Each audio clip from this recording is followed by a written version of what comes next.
우리 다 같이 마음을 정돈하시고 5월 10일 주일 예배를 하나님 앞에 드리겠습니다. 다 같이 묵상 기도하겠습니다.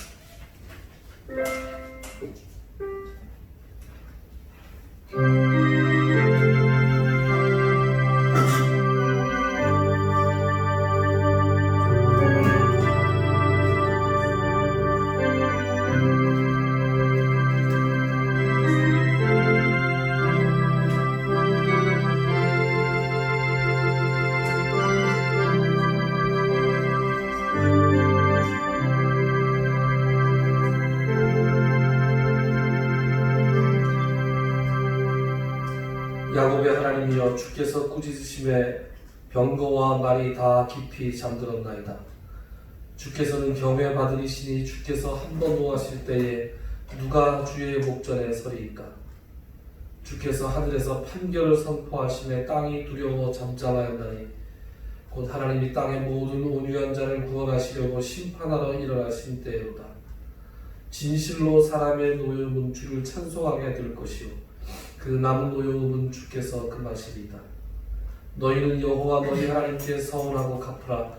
사방에 있는 모든 사람도 마땅히 경외할 이에게 예물을 드릴지로다. 그가 고관들의 길을 꺾으시리니 그는 세상의 왕들에게 두려움이시로다. 아멘. 38장 찬송하겠습니다. 찬송가 38장. 복음성가였는데 찬송가에 들어오면서 가사가 조금 바뀌었어요. 그래서 원래 알고 계시던 가사대로 하면 낭떠봅니다. 잘 보고 가시죠. 38장 찬송하겠습니다.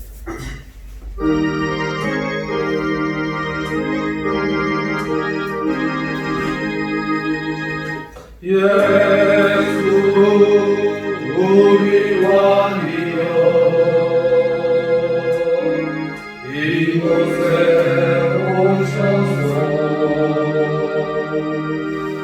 우리가 함께 드리는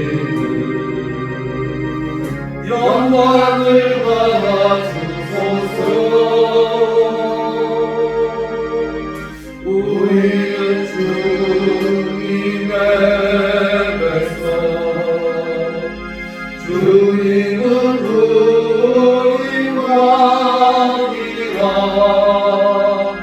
왕이신 예수님 오셔서 좌정하사 다스리소서. 예수 우리 주시여, 이곳에 오셔서 우리가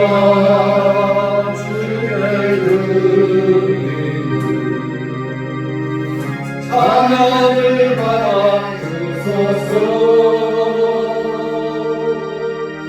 우리는 주님의 종들, 주님은 우리 주시라. 주 되신 예수님 오셔서 이 찬양을 알아주소서.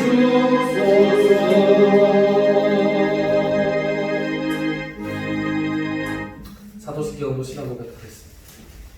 전능하사 천지를 만드신 하나님 아버지를 나라겠사오니 그 외아들 우리 주 예수 그리스도를 믿사오니 이는 성령으로 하사 동정령 아래에게 하시고 본디오 빌라도에게 고난을 받으사 십자가에 못 박혀 죽으시고 장사한 지 사흘 만에 죽은 자 가운데서 다시 살아나시고 하늘에 오르사 전능하신 하나님 우편에 계시다가 저리로서 산자와 죽은 자를 심판하러 오시리라.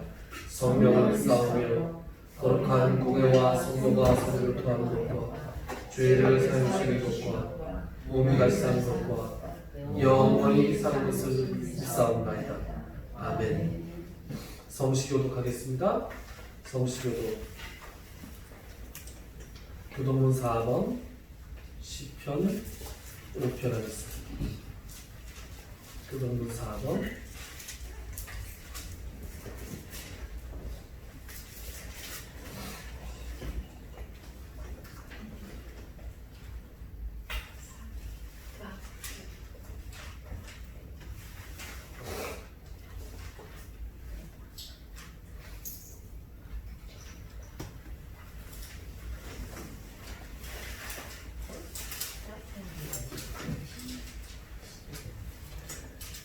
4번 시편 5편. 천천히 찾으세요. 천천히. 네, 한 절씩 교독하겠습니다. 여호와여 나의 말에 귀를 기울이사 나의 심정을 헤아려 주소서. 나의 왕 나의 하나님이여 내가 부르짖는 소리를 들으소서. 내가 주께 기도하나이다. 여호와여 아침에 주께서 나의 소리를 들으시리니 아침에 내가 주께 기도하고 바라리이다.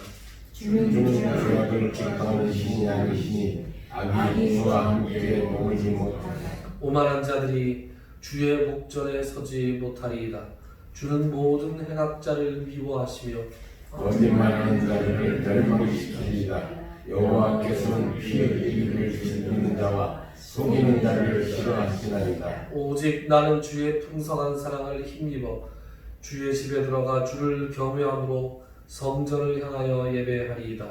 여호와여 나의 원수로 말미암아 주의 의로 나를 인도하시고 주의 길을 내 목전에 곧게 하소서. 아멘.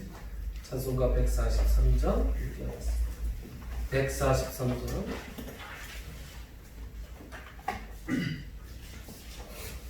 143장 찬송하겠습니다.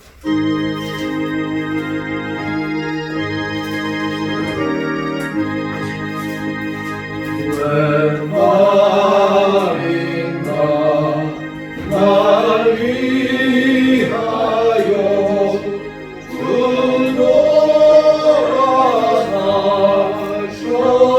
주노라하셨나. 이 벌레 같은 날 위에 은혜와를 줬나.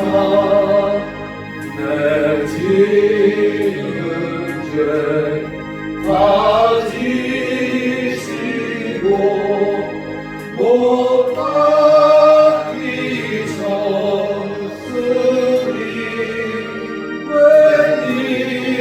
웬일인가 웬 은혜인가 그 사랑 크셔라. 주 십자가 못 박힐 때 그 해로 밀고 그 밝은 빛 아리워서 감감게 되었네.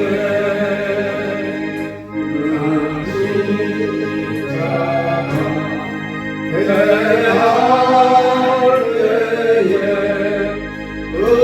의인이 고마워. 내 얼굴 감히 먹들고 눈물 흘리도다. 울고도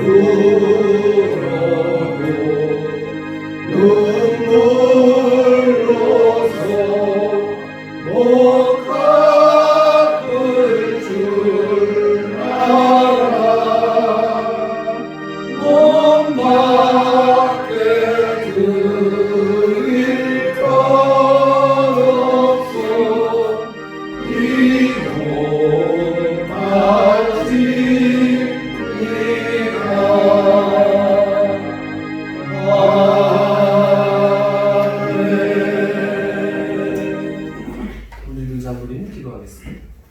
사랑의 하나님, 새생명교회 성도님들과 함께 모여 예배드리고 교주할 수 있게 하심에 감사드립니다. 아멘. 그동안 코로나 바이러스로 인하여 교회에서 예배를 못 드리고 2달여 만에 성전에서 예배드리게 하심에 감사드립니다. 아멘. 저희들 코로나 바이러스로부터 지켜주시고 은혜와 사랑 안에 거하게 하시고 오늘 거룩한 성의를 허락하여 주셔서 아버지께 나와 예배드리면 신령한 교조를 통해 주님과 만날 수 있게 인도해 주시니 또한 감사드립니다. 아멘. 바이러스의 창궐 속에서도 하나님께서 지으신 창조의 세계 속에 5월의 아름다운 꽃들과 실록을 보며 하나님께 감사드립니다. 이 세상을 밝히신 하나님이 이 세상은 하나님께 지으셨으며 하나님의 손길 안에서 있음을 믿습니다. 주님의 은혜와 능력이 그리스도 예수 안에서 모든 것이 하나 되는 은혜를 누리게 하옵소서. 5월은 가정의 달입니다. 하나님의 말씀은 내 부모를 공경하라. 그리하면 내 하나님 여호와가 내게 준 땅에서 내 생명이 길이라 말씀하셨습니다. 우리가 하나님의 은혜를 떠올릴 때마다 부모님의 은혜를 떠올리고 부모님의 사랑을 떠올릴 때마다 하나님의 사랑을 떠올립니다. 부모님을 사랑함으로 하나님을 사랑하게 하시고 하나님을 경외함으로 부모님을 공경하는 우리들 되게 하여 주시옵소서. 부모님들의 눈물의 기도로 인하여 우리가 오늘 이 자리에 있습니다. 자녀들을 위하여 헌신하며 눈물로 기도하는 부모님을 기억합니다. 저희가 세상 가운데 지치고 낙망하여 의지할 것이 없을 때에도 침묵 속에서 저희를 위해 기도하시는 부모님을 기억하게 하시며 저희가 더욱 사랑하고 공경하는 마음과 행동으로 섬기는 자녀들 되게 하여 주시옵소서. 저희가 부모님으로부터 받은 믿음의 씨앗을 저희 자녀들에게 가르치게 하시며 믿음을 통해 은혜와 성령이 충만한 각 가정이 되기를 원합니다. 저희들의 믿음 생활로 인하여 언제나 믿음의 바탕으로 덕과 지식과 절제와 인자, 경건과 사랑을 키워가게 하옵소서. 주님의 성품을 우리 안에 가득 채우게 하시고 우리의 모습은 사라지게 하옵소서. 하나님 아버지, 그 큰 사랑의 은혜로 이곳에 주님의 몸된 교회를 허락하여 주시고 지금까지 건강하고 충성된 교회로 인도하여 주심에 감사드립니다. 그러나 아직도 이 예배의 자리에 빈자리가 많이 있습니다. 이 빈자리를 채워주시고 차고 넘치도록 교회가 부흥되게 하여 주시고 하나님을 모르고 죄악 가운데서 죽어가는 이 제국의 많은 영혼들이 새생명교회를 통하여 새생명을 얻는 역사가 일어나게 하여 주시옵소서. 먼저 우리가 주님 앞에 주님 안에서 바로 서며 서로 세워가며 모이게 힘쓰며 날마다 복음을 전하는 일에 힘쓰는 성도가 되게 하여 주시옵소서. 성전에 많은 일꾼들을 보내주시어 주님의 나라가 확장되게 하시고 주님의 생명이 가슴마다 넘치는 교회 되게 하여 주시옵소서. 단위에 세우신 목사님을 성령의 능력으로 사로잡아 주시고 선포되는 말씀을 통해서 부모님을 공경함으로 얻은 축복을 깨닫게 하시며 모든 부모님들이 큰 위로를 받는 복된 시간이 되게 하여 주시옵소서. 여기 참석하지 못한 성도님들에게도 같은 은혜 내려 주시옵소서. 우리를 구원하신 예수 그리스도의 이름으로 기도합니다. 아멘.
주님 앞에 우리 새생명교회 가족들 나와 예배드리게 하심을 참으로 감사합니다. 예배드릴 때에 주님 앞에 예물을 들고 나왔습니다. 주님께서 주신 것들 가운데 우리가 구별하여 가져온 이 예물들을 주님께서 기뻐 받아주시고 주님의 일에 사용받는 영광을 우리에게 허락하여 주시옵소서. 하나님, 바친 손길 위에 주님께서 복 주시기를 간절히 원할 때에 특별히 이 코로나 바이러스 사태를 극복하고 난 이후로 하더라도 우리나라 경제와 세계 경제가 많이 침체되며 특히 어려움 가운데 있는 많은 백성들이 더욱더 어려움을 당할 것으로 예상되고 있습니다. 주님, 그 어려움을 잘 피해갈 수 있는 우리 성도들 되게 하시고 그 어려움 가운데서도 굳건하게 자신의 믿음을 지켜나가며 그리스도인다운 성품을 발휘하며 주변 사람들, 이웃들에게 더욱더 도움이 될 수 있는 우리 성도들이 되게 하여 주시옵소서. 예수님의 이름으로 기도드리옵나이다. 아멘.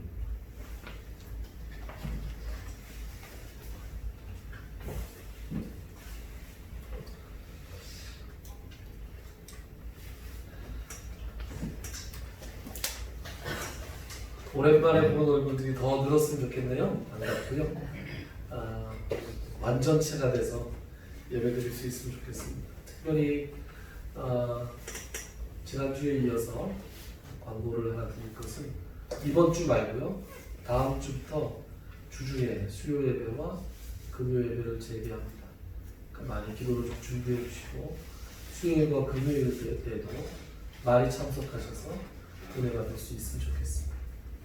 우리 하나님 말씀 보겠습니다. 하나님 말씀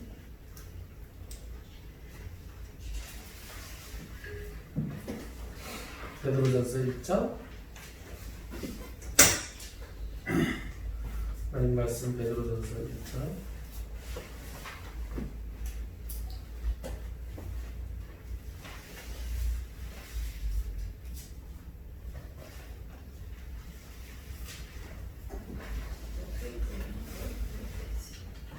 몇 페이지죠?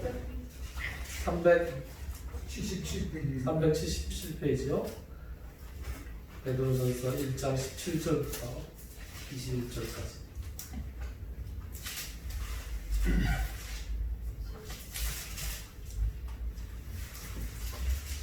베드로전서 1장 17절부터 21절까지.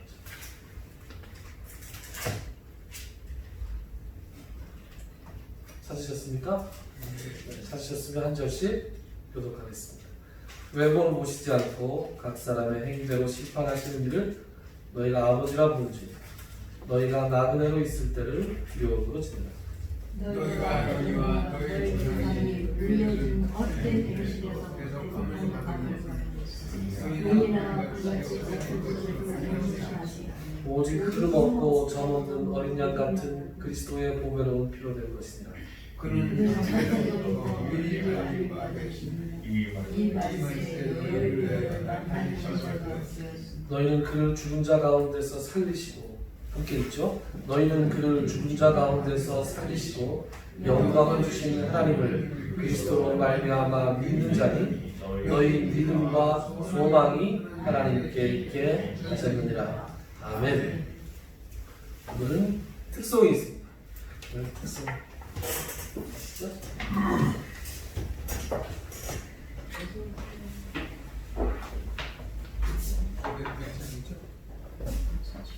찾았는데 579장인가?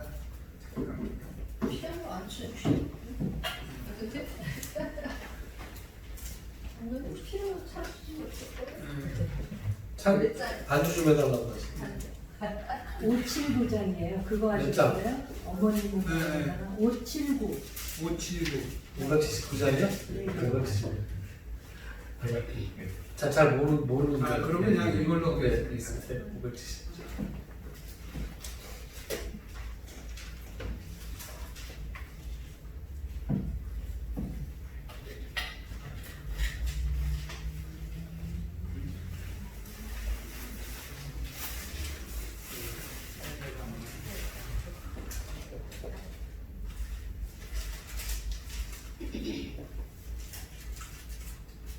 이것도 에러가 생겼네.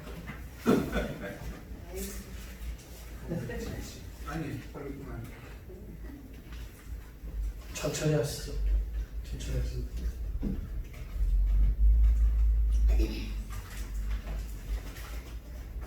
먹질 않아요.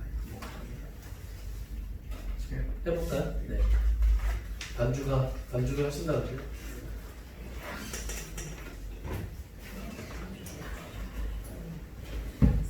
1절부터 4절까지 다 하시나요? 1절하고요. 네. 1, 2, 4절만 1, 2, 4, 1, 2, 4. 1절, 2절, 네, 1절, 2절만 하겠습니다. 1절, 2절이요? 네. 형제.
감사합니다. 리허설이 없어서 오랜만에 특선 들으니까 좋네요.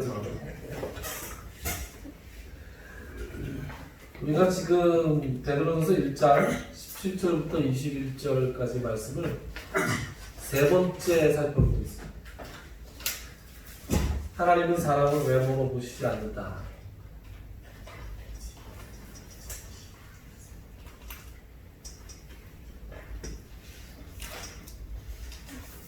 하나님은 사람을 외모로 보시지 않는다.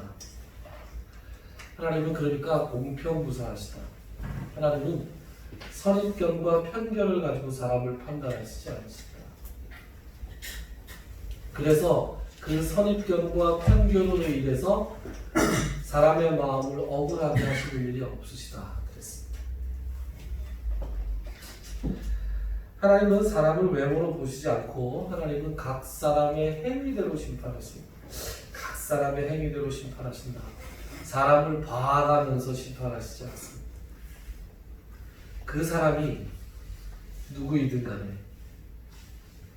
공평한 잣대와 기준으로 그 사람이 한 일을 평가하십니다. 이스라엘 백성들이 착각했던 것이 바로 그것이죠. 하나님은 우리의 하나님. 하나님이 우리의 하나님이기 때문에 우리가 어떻게 하더라도 하나님께서 우리를 지켜주시고 보호해 주실 것이다. 성경에 보면 그런 것이 막 나오죠. 엘리 제사장의 아들들이 블레셋과 싸움을 할 때에 계속해서 패전합니다. 엘리 제사장의 아들은, 엘리 대제사장의 아들은 망나니들이었죠. 싸움이 나니까 그들이 앞장서서 이스라엘 백성들을 끌고 블레셋과 싸움을 했는데 연전연패합니다. 그럴 때 그들이 생각해낸 묘안에 있었으니 보다 하나님의 법궤를 가지고 오면 우리가 이길 것이다. 이렇게 생각합니다. 그래서 하나님의 법궤를 가지고 이제는 우리가 이길 수 있다라고 생각하고 전투에 참여했다가 그만 법궤도 빼앗깁니다. 하나님은 부적처럼 우리가 조정할 수 있는 대상이 아니에요. 신앙은 부적이 아닙니다. 이것이 우리 기독교 신앙이, 하나님을 믿는 신앙이 다른 신앙들과 다른 구분되는 점이죠. 하나님께서는 이스라엘 백성과 이방 백성들에게 똑같이 기회를 주시고 똑같이 대하십니다. 우리가 베드로전서를 살펴보기 전에 여호수아서를 살펴본 적이 있죠. 여호수아서를 오랫동안 봤습니다. 여호수아서 기억하십니까? 우리 여호수아서, 베드로전서 지금 찾은 부분은 여기 책갈피, 우리 책갈피로 이렇게 딱 꽂아놓으시고, 그리고 여호수아서를 한번 찾아보겠습니다. 여호수아서는 어디 나오냐? 한 1년 동안 열심히 찾았는데 여호수아서는 구약성경이니까 창세기, 출애굽기, 레위기, 민수기, 신명기, 여호수아 이렇게 됩니다. 6번째 성경이에요. 여호수아 23장.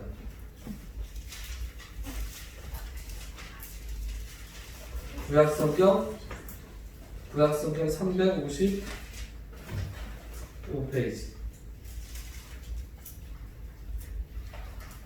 구약성경 355페이지, 여호수아서 23장. 찾으셨습니까? 네.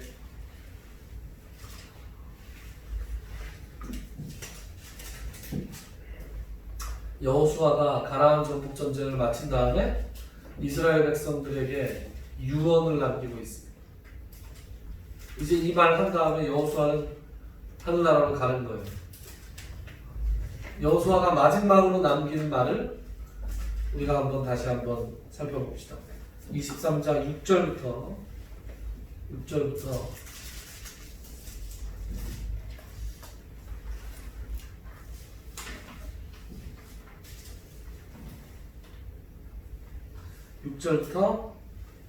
16절까지 읽을 텐데요.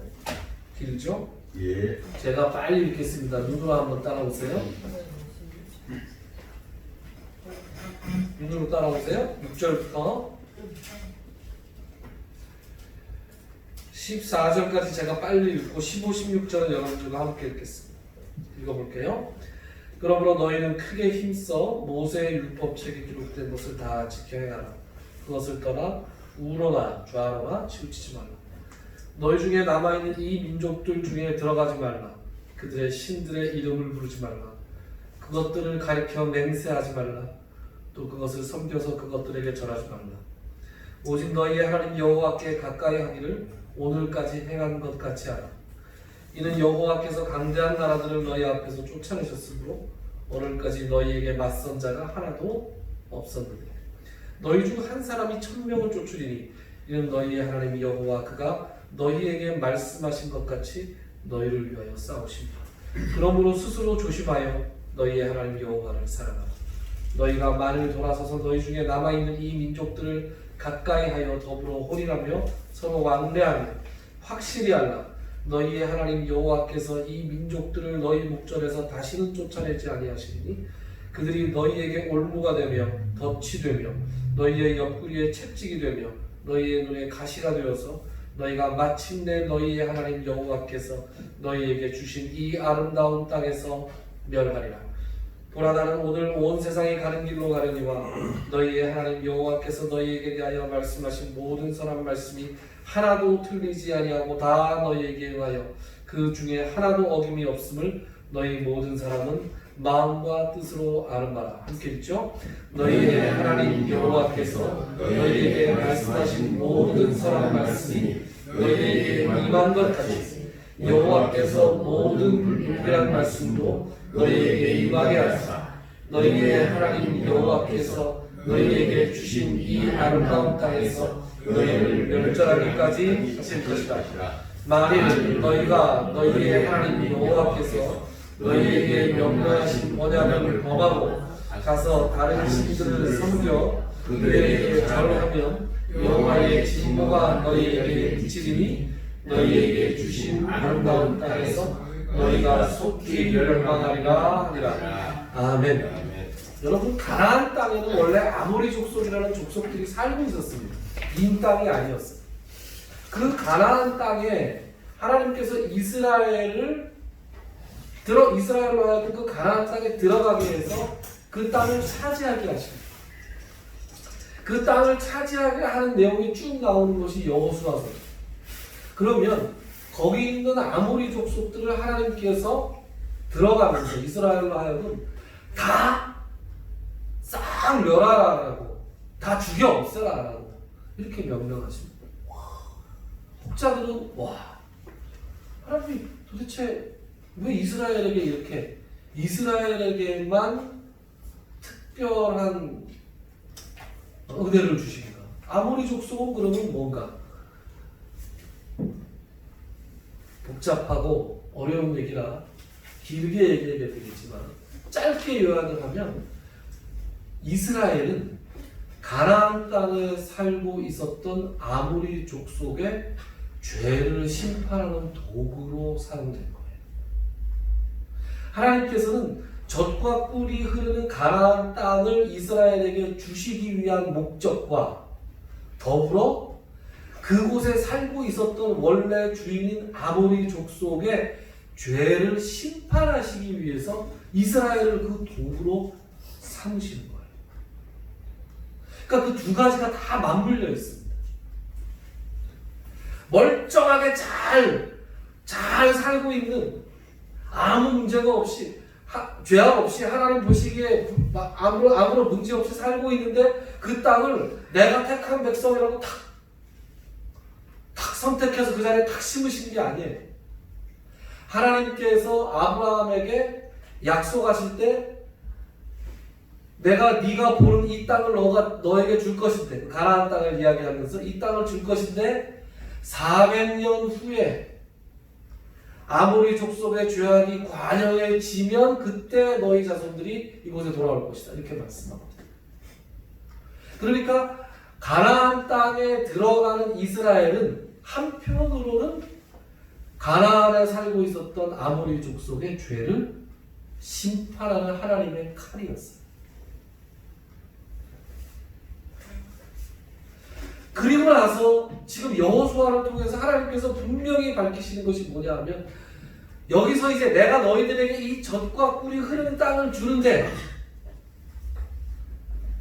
내가 너희들에게 준 율법을 읽고 지키고 우로나 좌로나 치우치지 말고 그 안에 있는 대로 다 지켜 해가라. 그러면 너희가 내가 준 땅에서 그 삶이 길리라. 가나안 땅에서 하나님의 말씀을 온전히 쫓는 것을 조건으로 이스라엘 백성들이 거기서 살 수 있는 거였어요. 그럼 반대로 무슨 말이냐? 가나안 땅을 하나님께서 이스라엘에게 주셨지만 이스라엘 백성들이 하나님께서 주신 율법대로, 하나님의 말씀대로 살지 못하면, 지금 여호수아를 통해서 분명하게 지금 경고하고 계시는 게 뭐예요? 너희가 여호와께서 너희에게 주신 이 아름다운 땅에서 멸망할 것이다, 이렇게 얘기해요. 모든 아름다운 약속들, 아름다운 말들만 이루어질 것이 아니라 너희에게 주는 모든 불길한 말씀도 다 이루어질 것이다. 그리고 나서 이스라엘 백성들이 다윗과 솔로몬과 그 이후에 그 이스라엘 백성들이 하나님의 뜻대로 살지 않았을 때 결국 이스라엘 백성들은 그 땅에서 멸망하죠. 바벨론과 아수르와 주변의 강대국을 마치 아모리 족속을 몰아내는 도구로 이스라엘을 과거에 사용하셨던 것처럼 주변에 있는 강한 나라들을 강하게 일으켜서 이스라엘을 심판하십니다. 하나님은 이스라엘이라고 해서 특별히 더 봐주시고 아모리 족속이라고 해서 특별히 더 봐주시지 않고 이런 게 없는 분이에요. 하나님은 사람을 외모로 보시지 않는 분이에요. 하나님은 공평하고 무사하게 우리를 택하시는 분, 우리를 대하시는 분. 오늘 말씀에 보면 그런 분을 우리가 아버지라고 부르고 있어요. 오늘 17절에 그런 말씀 나오잖아요. 사람을 외모로 보시지 않는 이를 너희가 아버지라고 부르는. 우리는 그분을 아버지라고 부르는 사람들입니다. 우리는 이 땅에서 그러므로 하나님의 자녀들로 살아가고 하나님의 자녀들로 이 땅을 살아가는데 이 땅에 살아가지만 이 땅에 속해 있는 사람들이 아닙니다. 그래서 성경은 우리를 17절에 뭐라고 불러요? 지난 시간에 말했듯이 우리가 이 땅에 살아가지만 이 땅에 속하지 않아야 했기 때문에 우리를 뭐라고 부른다? 우리를 나그네라고 부른다. 우리는 이 땅에서 나그네로 하나님의 자녀로 세상에 속하지 아니한 사람으로 살고 있습니다. 그런데 오늘 베드로 사도는 우리가 이 세상에서 나그네로 있을 때에 어떻게 지내라고 했어요? 두려움으로 지내라 했습니다. 두려움으로 지내라. 여러분 하나님 하면 탁 떠오르는 이미지가 어떤 이미지예요? 여러분들은?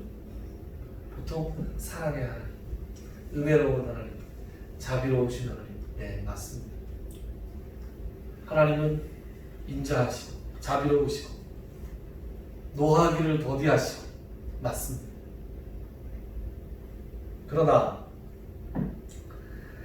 하나님은 사람을 외모로 보시지 아니하고 공평하게 선입견과 편견 없이 각 사람의 행위대로 심판하시는 분이시기 때문에 내가 하나님 앞에 너무 특별한 존재라고 생각하면 안 돼요.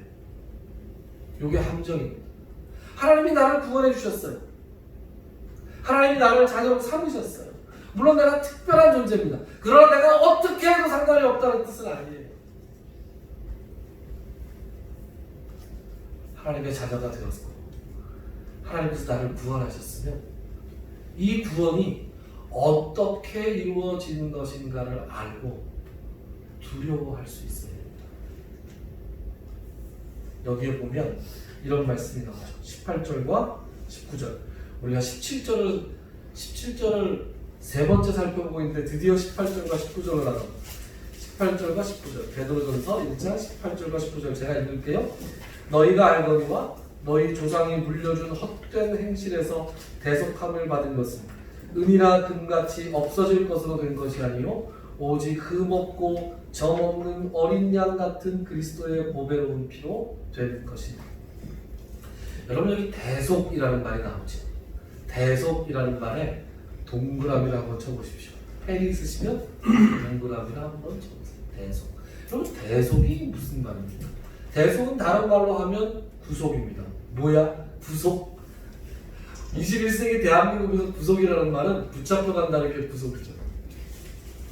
그런데 성경이 얘기하는 구속은 그것과 좀 다른 이야기입니다.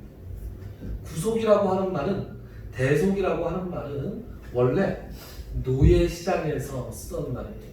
노예시장. 노예시장에서 노예들이 이렇게 있습니다. 그럼 노예를 갖다가 살려면 어떻게 해야 돼요?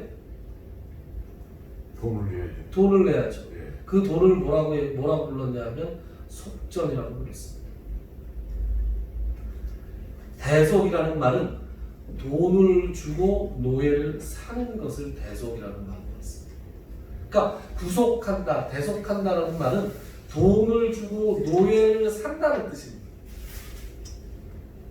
그러니까 성경이 우리가 너희가 대속함을 받았다라는 얘기는 우리가 누군가가 우리에게 우리를 위해서 돈을 내고 우리를 사갔다는 얘기예요.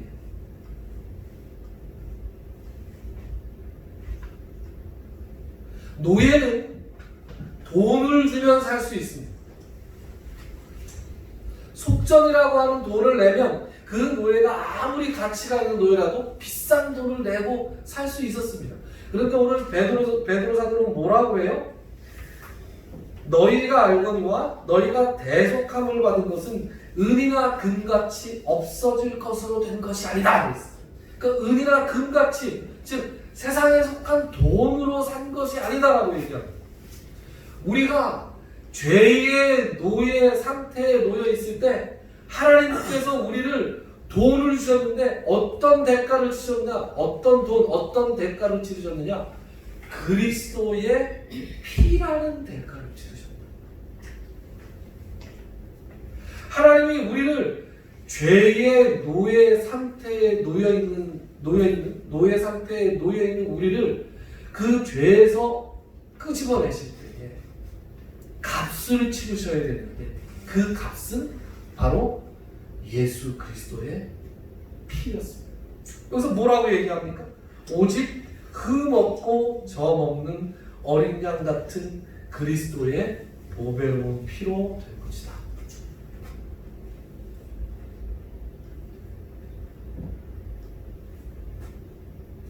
과거에는 우리가 죄의 노예였습니다. 그런데 하나님께서 대가를 치르시고 우리를 죄로부터 자유롭게 하셨습니다. 그럼 이제 우리는 누구 겁니까? 돈을 내고 노예를 사면 그 노예는 누구 거예요? 돈을 낸 사람 거죠. 우리가 노예 상태, 죄의 노예 상태에 있었는데 그 노예 상태에 있는 그 사람을 그리스도 예수의 피라는 값을 치르고 샀어요. 누가요? 하나님이요. 그러면 이제 우리가 누구의 소유예요? 하나님의 소유. 그래서 너희가 하나님의 백성이다. 하나님의 소유다. 라는 말을 베드로 사도가 쓰고 있습니다. 자, 제가 어렵게 얘기했지만 여러분들 잘 알고 계시는 내용이잖아요. 그렇죠? 예수 그리스도의 보혈의 공로로 우리가 구원함을 받았다. 그러니까 이 예수를 믿으면 우리가 구원을 받는다 라는 것을 우리가 다 알고 있습니다. 그런데 오늘은 대속이라는 용어를 통해서 그것이 돈을 주고 대가를 치르고 사는 것이라는 것을 새로 배웠습니다. 그런데 말이죠, 우리가 여기서 잘 놓치고 있는 것이 한 가지 있습니다.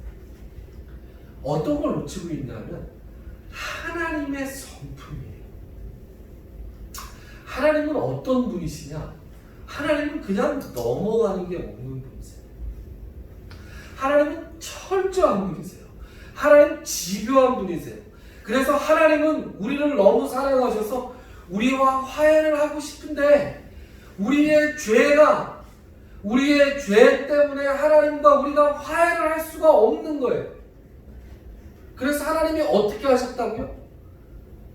자기의 아들의 피를 보셨다. 하나님께서는 자기의 아들의 피를 보시고 나서야 우리를 자신의 자녀로 받아들이실 수 있는 그런 분이세요. 여러분, 이 하나님이 두렵지 않으세요? 저는 하나님이 두렵습니다. 제가 적절한 예인지 모르는데 예전에 어떤 목사님 설교 중에서 한번 들은 얘기를 제가 한번 해드릴게요. 이게 사무라이 얘기인데,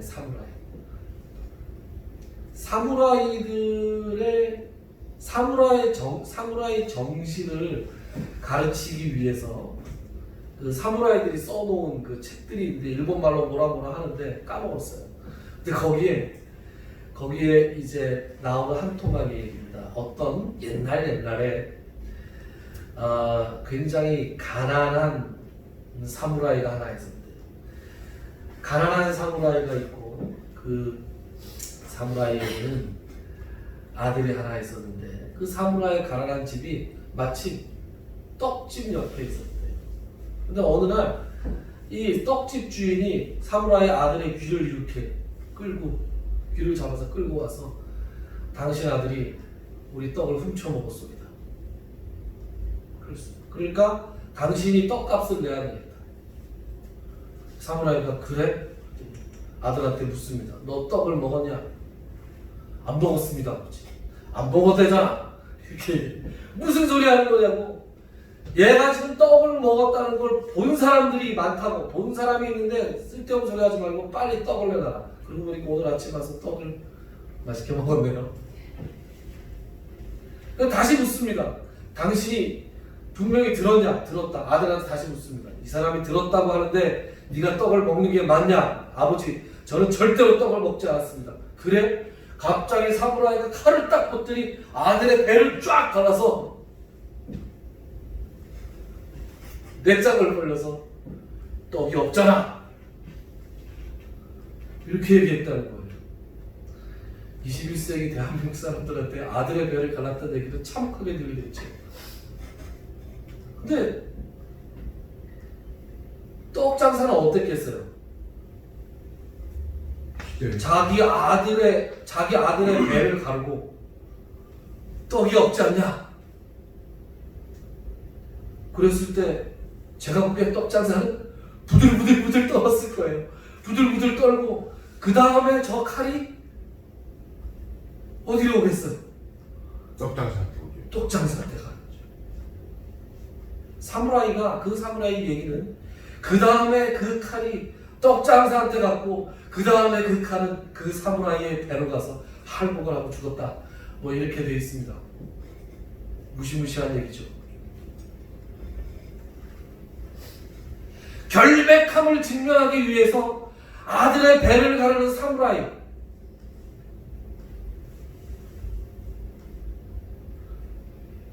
두려운 존재죠. 우리와 화해하기 위해서 자기 아들을 이 땅에 보내서 그 아들을 십자가에 못 박고서야 하나님이 우리와 화해하셨다니까요. 그렇지 않으면 이 죄라는 것이 하나님과 우리 사이를 도저히 화해할 수 없는 것으로 만들어 놓았다니까요. 하나님이 이렇게 집요하고 이렇게 철저한 분이시라니까요. 하나님은 단 하나의 죄를 그냥 넘어가시지 않습니다. 그런 분이 하나님이시고 그런 분이 우리의 아버지세요. 그러니 우리가 이 땅에서 살아갈 때 어떻게 살아가라고요? 두려움으로 살아가요. 21세기의 그리스도인들은 두려움을 좀 잊지 않았나라는 생각을 합니다. 하나님이 두려운 존재입니다. 그 하나님이 자신의 아들을 십자가에 못 박으소가 자신의 아들의 피를 보고 나서야 우리를 양자로 삼아주셨습니다. 사도 바울은 그러기에 어떻게 이야기하느냐? 너희가 두렵고 떨림으로 너희의 구원을 이루라. 두려우신 하나님, 이 땅에 있을 때 우리가 그분을 아버님으로 모시고 살아갑니다. 우리가 아버지라고 부를 때에 마냥 사랑하고 마냥 은혜하고 우리가 어떻게 해도 우리의 은석을 다 받아주시는 아버지 많은 아니세요. 두렵고 떨림으로 우리의 구원을 이뤄나가리라고 결심하는 저와 여러분들이 될 수 있기를 바랍니다. 기도합시다. 주님이 어떤 대가를 치르시고 우리를 자녀로 삼아주셨는지, 우리의 죄가 얼마나 흉악했으면 하나님께서 당신의 아들을 십자가에 못 박으시고 나서야 우리를 용납하실 수 있었는지 우리가 말씀을 통해서 다시 한번 확인케 하시니 참으로 감사합니다. 우리가 이 땅에서 그러므로 하나님을 아버지라 부르는 특권을 감히 얻게 하심을 감사드리고 이 땅에 속하지 않은 나그네로 살아가는 것을 자랑스럽게 여길 수 있게 하시니 참으로 감사합니다. 오늘 사도의 충고들, 우리가 하나님을 아버님이라 부르며 이 땅에서 나그네로 살아갈 때에 두려움으로 지낼 수 있는 사람들 되게 하여 주시옵소서. 두렵고 떨림으로 우리의 구원을 이루기 위하여 날마다 애쓰고 노력하는 우리들이 되게 하여 주시옵소서. 예수님의 이름으로 기도드리옵나이다. 아멘. 188장 찬송하겠습니다. 아니죠. 494장 찬송. 옛날에 188장이었어요. 이 494장이. 이렇게 했습니다. 494장 찬송합니다.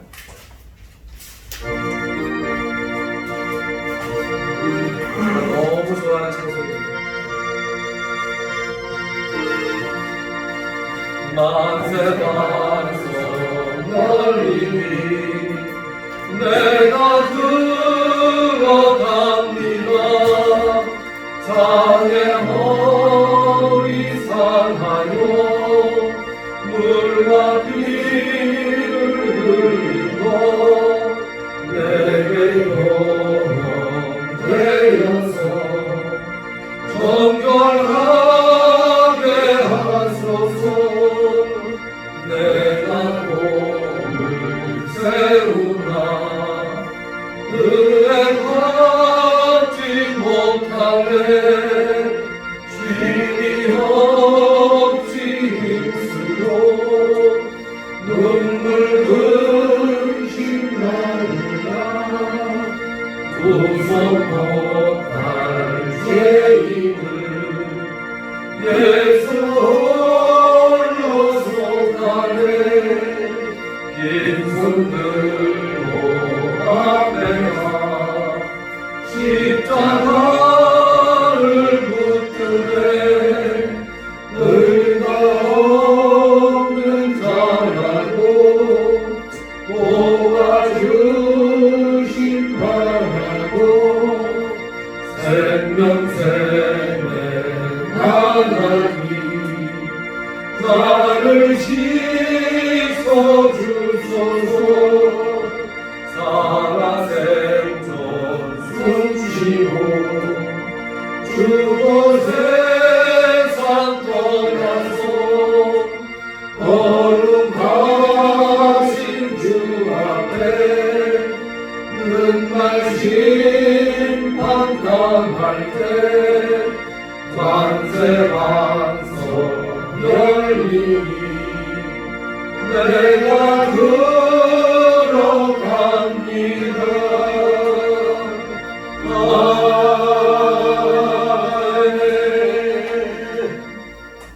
이제는 우리 주 예수 그리스도의 무한하신 은혜와 하나님 아버지의 지극하신 사랑하심, 성령님의 감동 감화 교통 충만하신 역사가 오늘 이 자리에 나와 예배드리고 돌아가는 모든 성도님들 머리 위에와 그들의 가정과 그들이 하는 모든 사역 위에 이제로 영원토록 함께 있을지어다.